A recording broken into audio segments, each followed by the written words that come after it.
One of the strongest features in almost any Toon Boom software is the camera, and Animate is no different. Now, if you're coming from the background of working with Toon Boom Studio, there are some major differences. For instance, in Toon Boom Studio, when you first open any document, you're already given the camera as well as a peg to control the camera. With Toon Boom Animate, you will have to add your own camera as well as its peg. So let's go ahead and get started.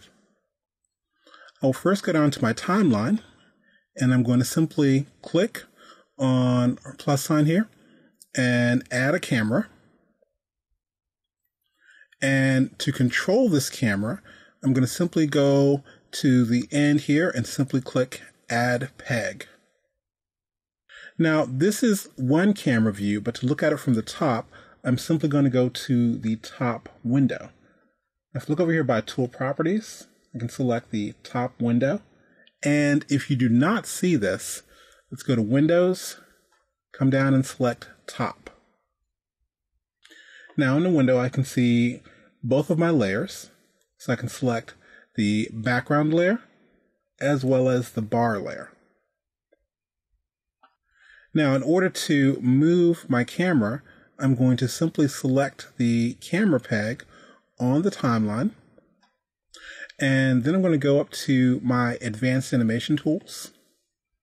And if you do not see these, there's translate, there's rotate, scale, skew, maintain size, as well as spline offset.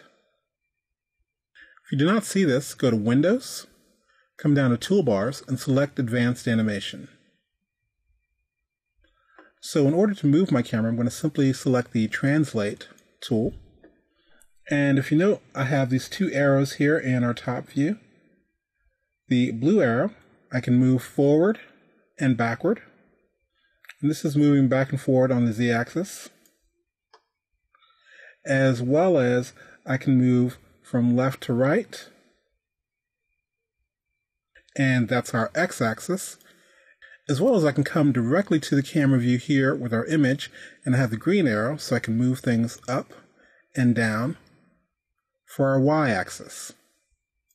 Now, in order to animate this, I'm just going to go ahead and select both my bar layer and the back wall layer on frame 60. I'm going to hold down my Shift key. And I'm going to extend the frames. Let's do F5. I'll then select frame 1 of our camera peg layer. I'm going to turn on my animate button. And I'll insert a keyframe. Let's simply press F6. And I'm going to do a simple animation of the camera moving from one side to the other side. Just move it a few pixels here. So move our playhead all the way to frame 60. And I'm going to pull our X control over and let go of the mouse. And because we have our tweens automatically on, it's going to animate that for us. And so I'll click the play button.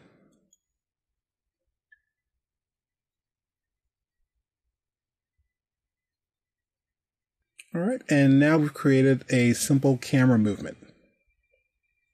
Now, in addition to manually adding a keyframe, if I decide to move the playhead, let's go back to about frame 30.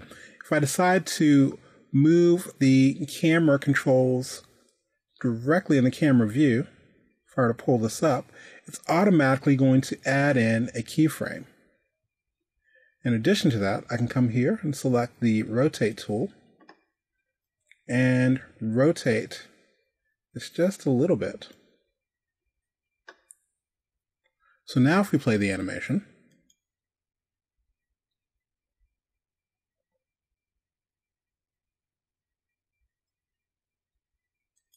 we've added in a simple rotate.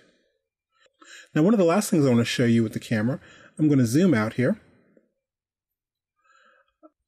And I can come right down here, right above the timeline, and select this little camera icon, and I can turn on the camera mask.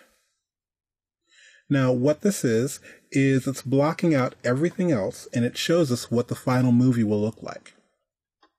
Now, the reason this is yellow is because it's selected. So if I click off of the camera peg, I'm now selecting the camera, and so it's kind of a fuchsia color. I click off of both of those, and I decide to play.